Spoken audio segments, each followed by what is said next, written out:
माझा नमस्कार आणि स्वातंत्र्य दिनाच्या सर्वांना हार्दिक शुभेच्छा। न हिंदू का हूँ न मुसलमान का, टपकता है खून इंसान का। न हिंदू का हूँ न मुसलमान का, टपकता है खून इंसान का। इस खून की कदर करो यारो, इस खून की कदर करो यारो। ये खून है हिंदुस्तान का, ये खून है हिंदुस्तान का। मी एक भगतसिंग यांच्या जीवनातला प्रसंग सांगते। भगतसिंग, सुखदेव आणि राजगुरू एकदा जेलमध्ये असताना जेलरने त्यांनी विचारले की तुम्हाला आता शेवटची संधी आहे, तर तुमच्यासाठी तुमची इच्छा काय आहे? तर हे भगतसिंग म्हणतात, आमच्यासाठी व्यायामाचे साहित्य घेऊन या।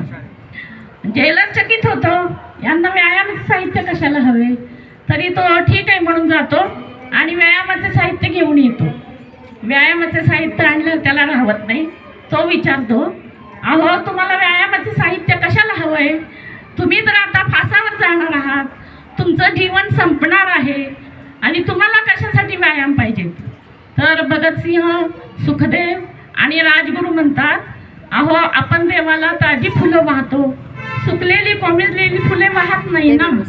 मग आम्ही या देशाचे, आमची ही भारत माता आहे, या देशाचे आम्ही सुपुत्र आहोत। आम्हाला 3 टवटवीत फुले, राजदेव, सुखदेव आणि भगतसिंग, 3 टवटवीत फुले भारत मातेला अर्पण करायची आहेत, म्हणून आम्हाला व्यायाम करायचा आहे, असे भगतसिंह म्हणाले। असा एक प्रसंग, त्यांनी देशासाठी बलिदान केले। या क्रांतीवीरांनी देशासाठी बलिदान केले।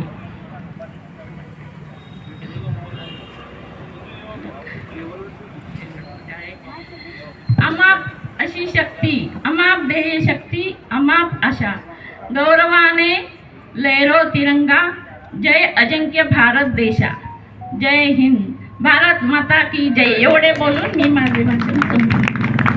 धन्यवाद अलकाताई।